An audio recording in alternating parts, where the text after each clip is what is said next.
A reading from the Gospel of John.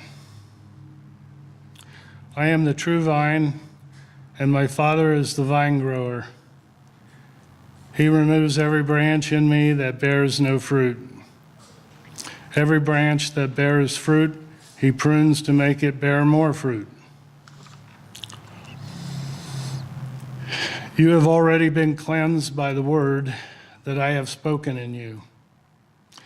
Abide in me as I abide in you. I am the vine, you are the branches.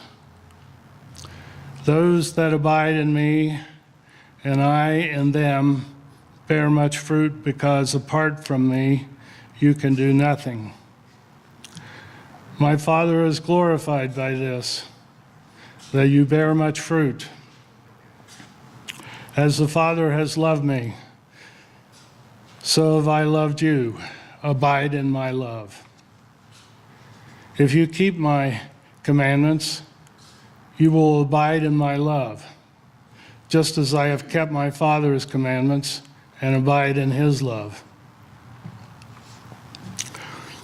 I have said these things to you so that my joy may be in you and your joy may be complete. This is my commandment, that you love one another as I have loved you. No one has greater love than this, to lay down one's life for his friends. You are my friends if you do what I have commanded you.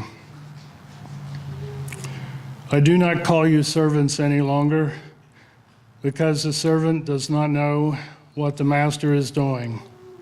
But I have called you friends, because I have made known to you everything, and that I have heard from my Father. You did not choose me, but I chose you, and I appointed you to go and bear fruit that will last. I am giving you these commandments so that you may love one another. If the world hates you, be aware that it hated me before it hated you. If you belong to the world will love you as its own. Because you do not belong to the world, but I have chosen you out of the world, therefore the world hates you. Remember the word that I have said unto you. Servants are not greater than the master. If they persecute me, they will persecute you. But when the Comforter comes, whom I will send to you from the Father, the Spirit of truth, who comes from the Father, will testify on my behalf.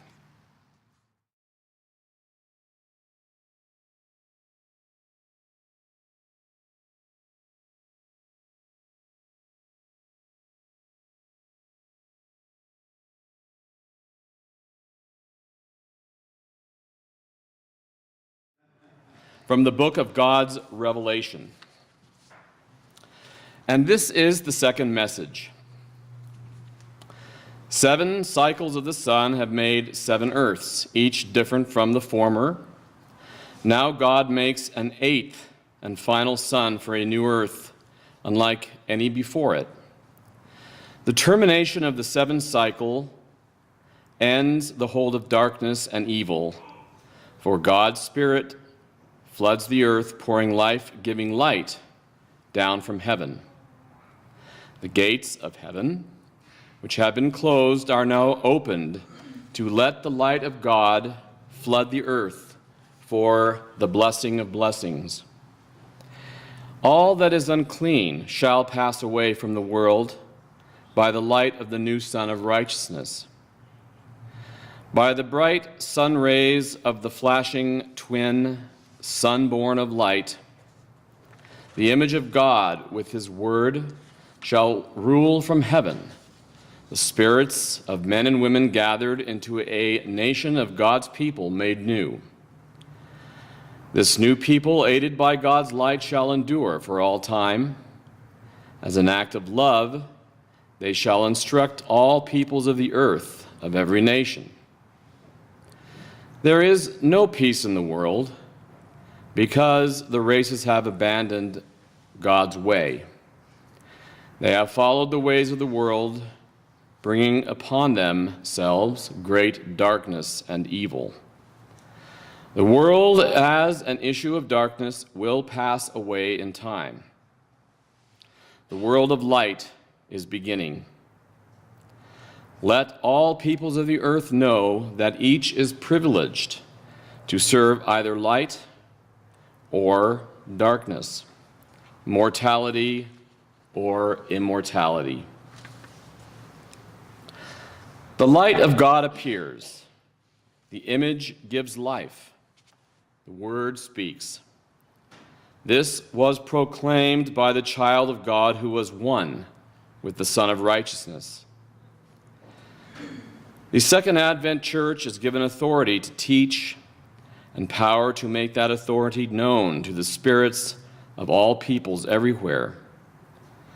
The righteous will acknowledge the revelations, knowing in spirit the truth, which is manifesting in light.